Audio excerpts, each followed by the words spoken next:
from we'll continue from where we start. Boss shadow. So let's generate a boilerplate here. As we do always, let's change this to 100 days coding. All right. Let's bring a preview screen.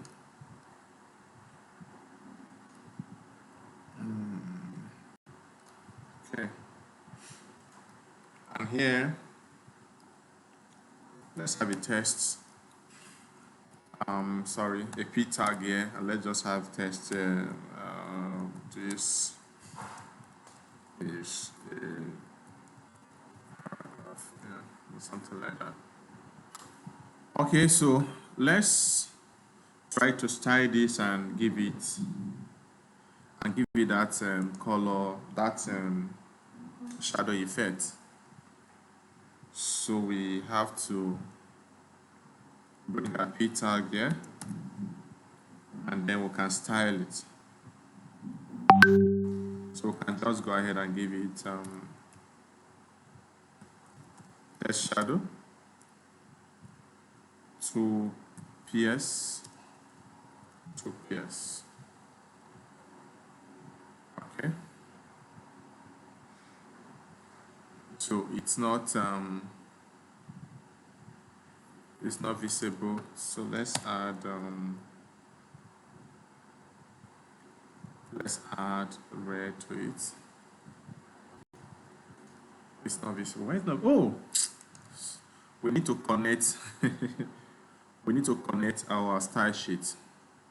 Yeah. So I said this, in one of our classes, that you need to always be careful about this because you start thinking what happened. So we need to connect our style sheet. Yeah. So you see, it's visible now. We need to connect our style sheet, right? So let's just increase the font size of this text, and let's say 30 ps, something like that. Okay. So this is a basic way of just adding shadow to your text. But is this beautiful? No, it's not beautiful. The main reason of adding shadows is sometimes it's just to decorate your text to make it a bit more beautiful.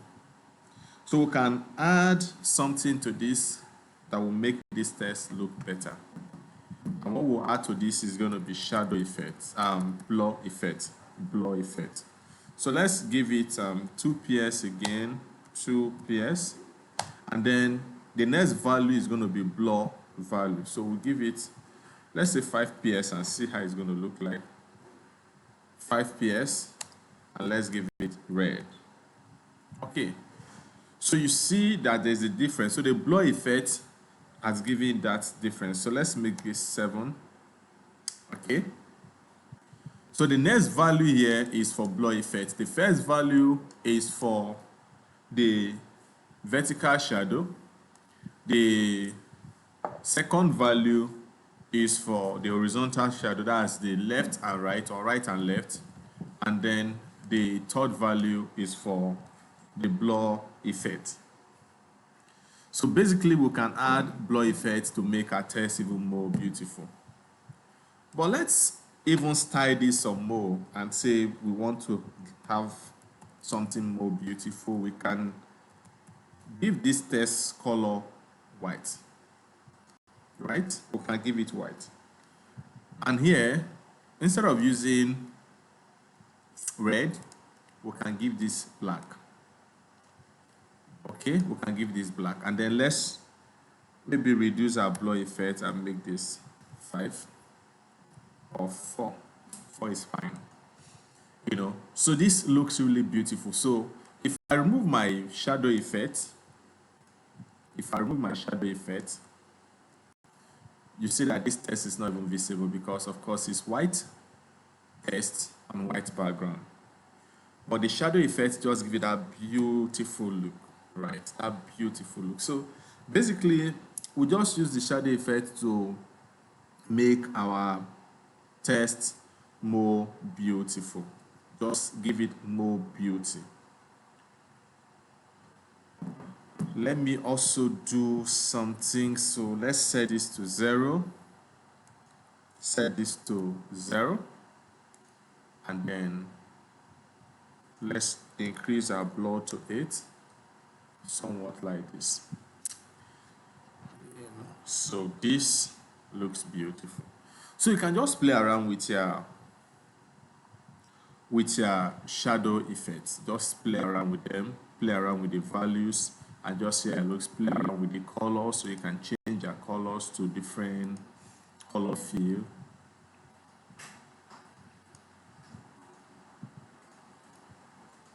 And just play around with your colors. All right, let's move on pretty fast, guys. The next effect we're going to be doing is the boss shadow effect. Boss shadow effect. Now, boss shadow, basically, it's applied to block elements. So here, let's just have a div here. Let's just have a div here. And let's try and see how we can add shadow to this div. Let's see how we can add shadow to this div. So let's go to our style sheet. And here, we just take our div. And let's add the boss shadow effect to our div. And before we can add the boss shadow effect, let's give this, because it's a block content, we are not seeing it, so we need to give it height. So let's specify the height of this div, and let's say 150 ps, and let's specify the width, and let's say 350 ps, and let's give it a background color so that we can see. Already is there, but we can't see it because there's no background color. So let's give it a background color of, let's say, alpha. Yeah. So now we have our div here. So we can then give our div a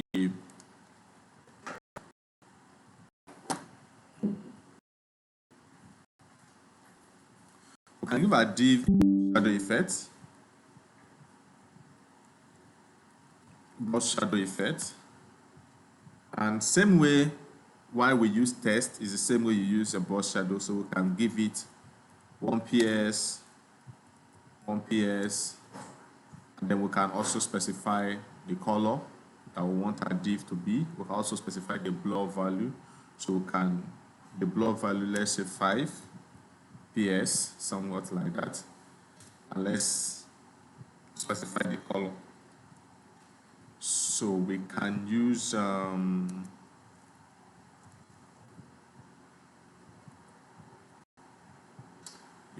something like that. So yeah, so we've been able to add a shadow to our div. So let me just copy this and duplicate.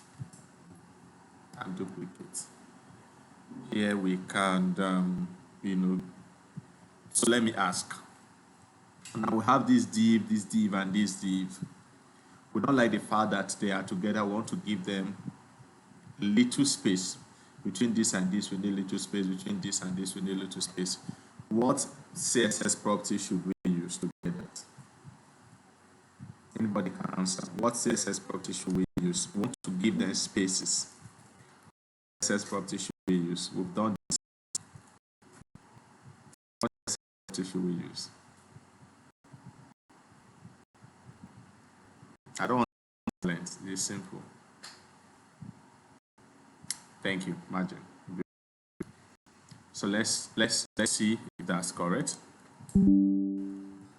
So let's add margin and say 5 ps. Beautiful. Thank you, Marvelous. So you see, oh miracle. You see, we've been able to add margin to our div, add boss shadow to our div. So you see the beauty that the shadow brings to this div. It comes with this beauty, right? This beauty. So imagine having a text that also has shadow effects on this div. So your website pops up a bit more. Okay. So I think that is it for shadow effects for now. We are still going to do the advanced effects when we start doing advanced CSS, but that will be later on in this course. We'll start doing advanced CSS, we'll still do touch on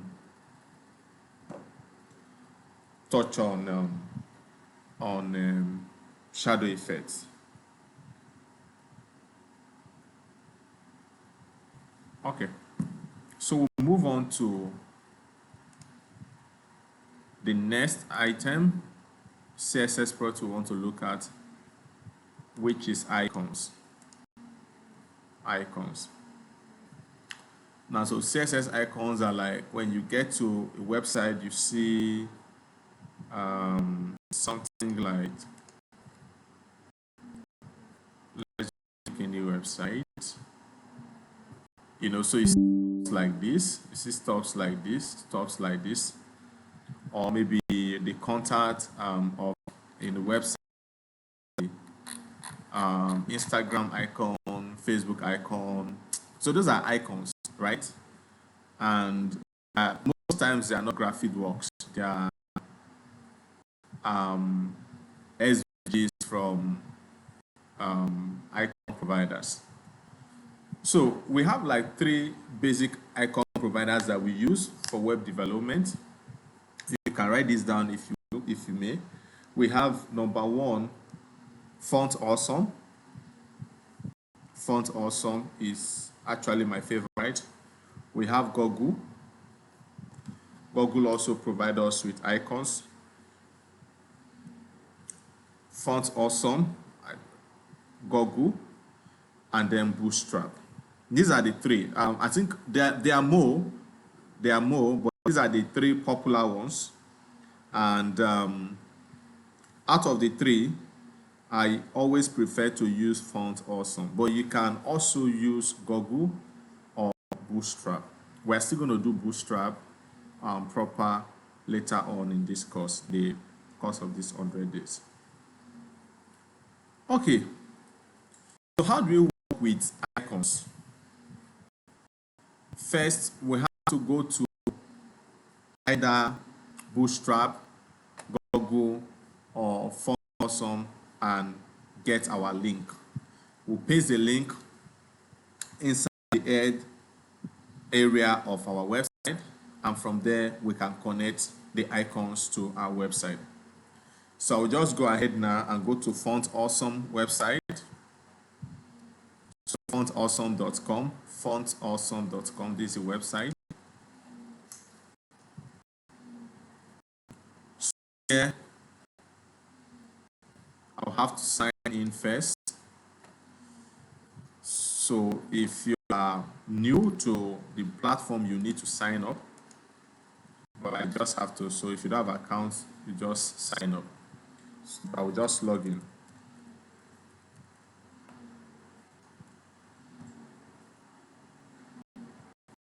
Okay, great. I'm signed in now.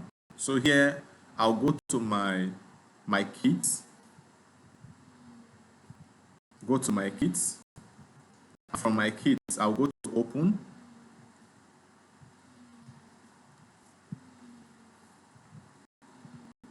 Yeah.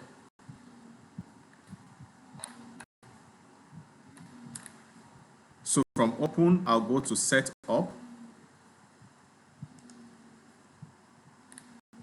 And here I can copy this link. So I click here and copy this link.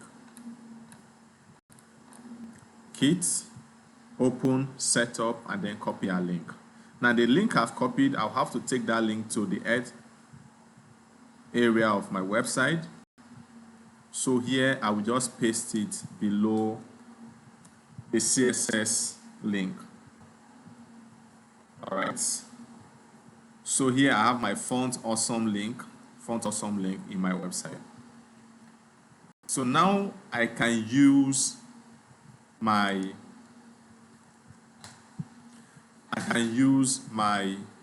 font awesome in my website. So how do I use it? Now for the purpose of this video, I will just go back to the website so that we get used to it, and with time you can also know these classes without going to the website. So let's go back to the website, and here let's go to search. Now here we have different icons that we can use. Now let's say we are trying to get icons for our contacts. So here we have Facebook. You can also search. So let's start with address. So we have free icons, and they will also have paid icons. So you just tap on here, free, so that you get only the free icons here. So let's pick an address icon. This looks beautiful. I also like this, but let's go for this. So we can use this for address icon. Tap on the icon, and here you can also see different variations of the same icon. You can see different variations, but let me stick to the solid. So here I will just tap here to copy the code snippet. To copy the code, I will just tap here, it's copied. Then I can go back to my website and I will paste this here. All right. I can still go back and let me pick another one. Let's pick for call. So here we'll just type telephone or call. Either telephone or call under free. So we can pick this one. So I'll just tap here and copy, take it to my website, and I will paste this. Now, if you look at these icons, you can see the classes. So this is far solid, far location, far solid, far phone, volume.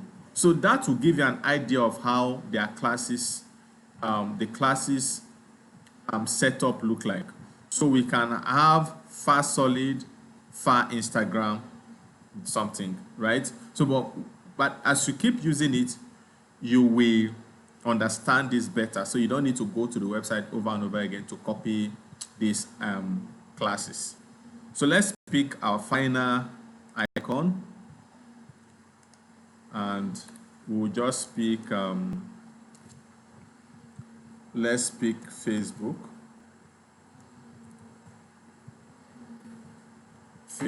Let's pick this, and let's paste this here. So here we have our three icons right from Font Awesome. Now what do you think, guys? If I take out this link, what will happen? These icons will not display. So this is the only reason why we have these icons here displayed. If I take off this link, these icons will not display. For instance, let me just play with this link.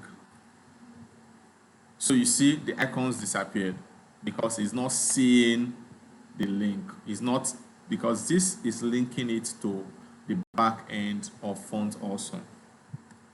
Okay, it's linking it to the back end of Font Awesome. So first you need to sign up to Font Awesome, and then you have your link, and then paste your link to your website and use your link to work. So let's go to CSS, and let's just inside our div, let's give it a padding of maybe 20 px. Yeah, so that we have this here. And so we can also style our icons. We can style our icons, which is the I value. So let's pick our I.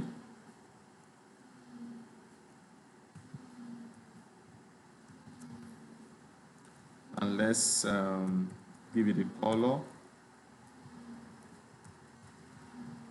of blue. And let's give it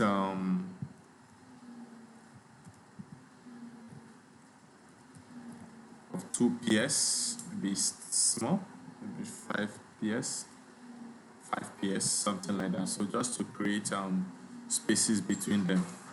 We can also increase the size of our icons if they look too tiny, so we can say font size. Remember this, it's actually icon but is represented by fonts. So we can give it maybe 20 ps, let's see.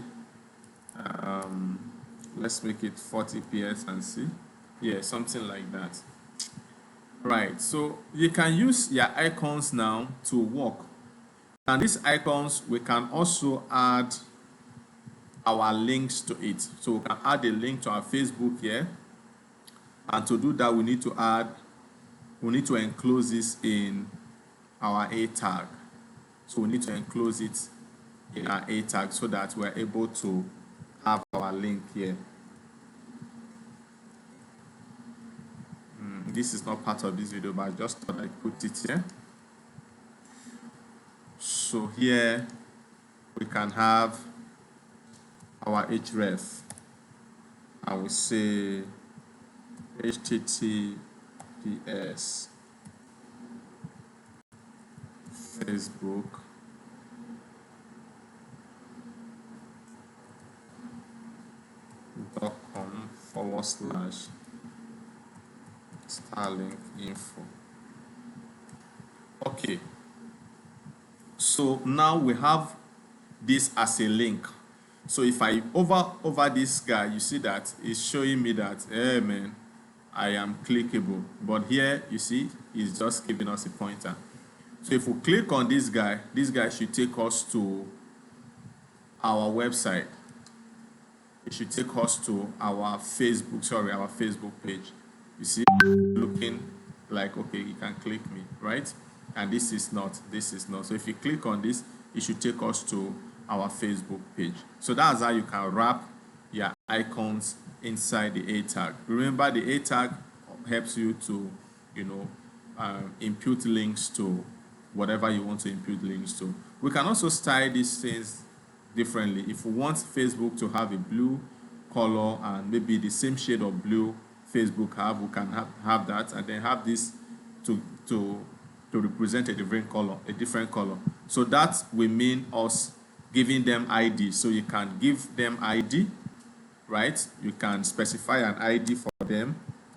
So we can say ID, and we can give it a different ID, maybe 1. So you can use the ID to style just this one. All right, so you can give them different IDs. So rather than styling them all at once, you can style them separately. You can style them separately. Yeah. I hope it's clear thus far, guys. Is it clear?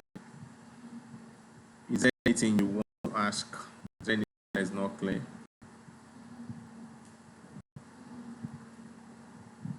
Is there anything that is not clear? Okay.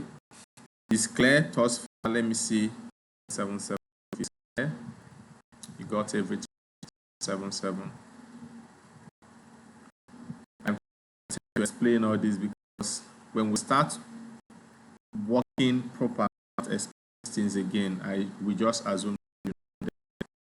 So I might explain them again.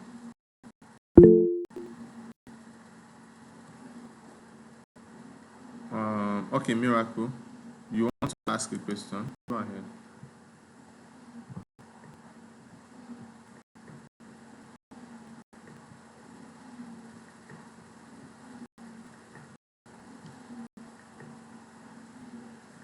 Okay, so let's just continue. Let's not waste our time. You can, if it's not clear, you can watch this again. Now let's look at our next CSS property, and that will be the float property. The float property. So, like I said, this you can also have this for your app. You can have this for boot, this for Google Fonts. So you can just go to Google and you can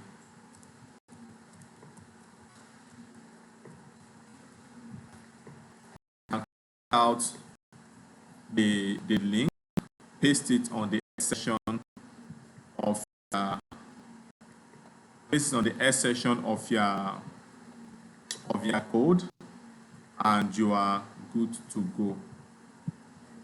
So let me just pick one random this thing.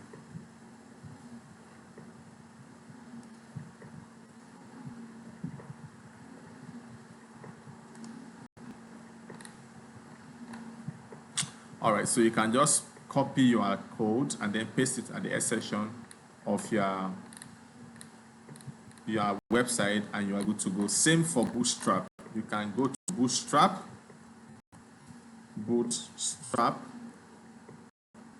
Yeah, this is it. So you can go to Bootstrap. You can also copy out your bootstrap.com.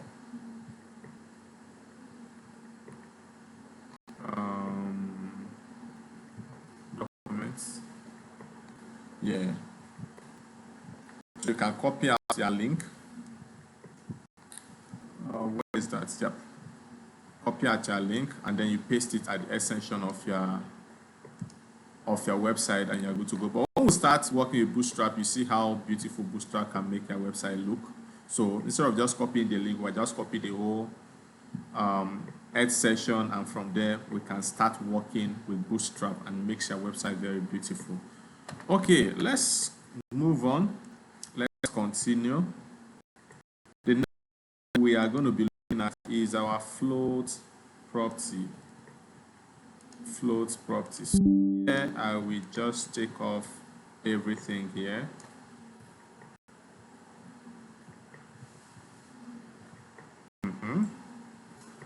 So yeah, let me have an image tag, and in this image tag I will pick one image from our folder.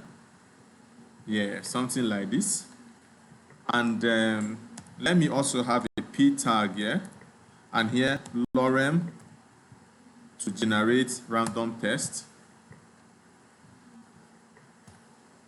So let me pick another p tag, lorem, and hit enter to generate random text.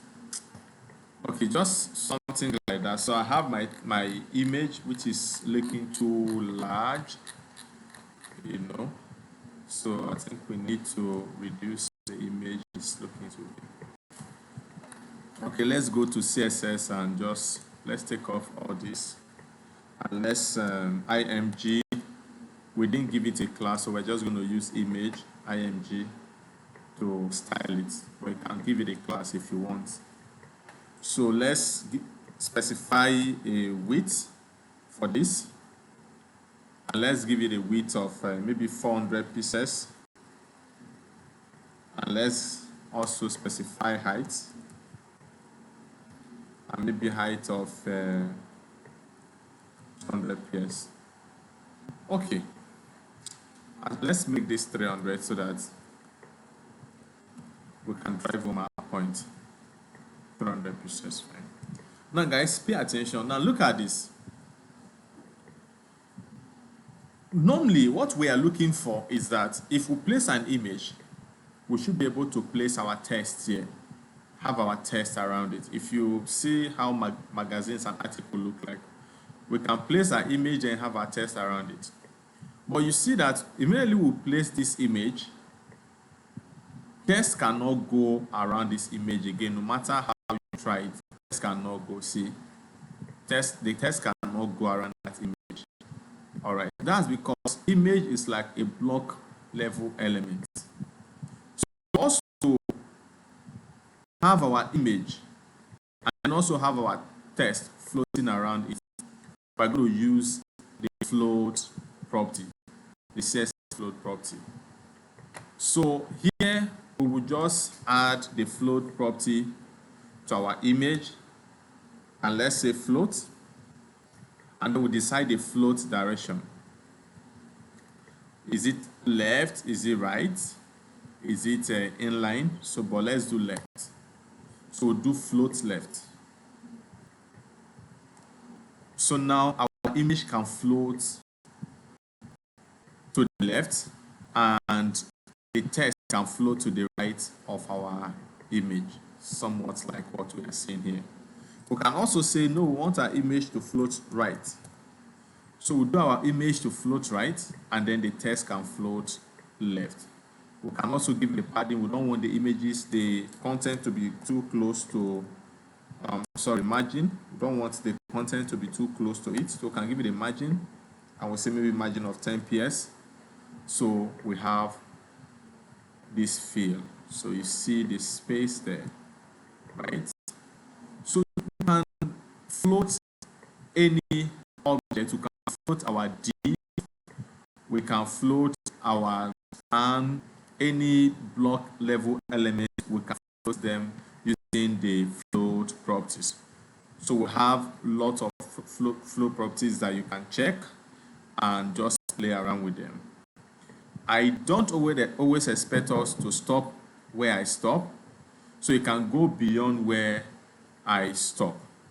So you can play around with the property and see different values, what the result is going to be, what the result is going to look like. Okay. I'm going to call it a day here. Today I purposely just wanted this class to be short because we're going to enter something deep, in depth from tomorrow. Okay, we're going to enter something in depth from tomorrow. So, is there a question, guys? Do we have a question? So I want you guys to go and take your time, look through shadows, look through icons, and also look through the float properties. Okay? That will be it for this class. See you again tomorrow, God willing. For a good night rest, guys. Bye.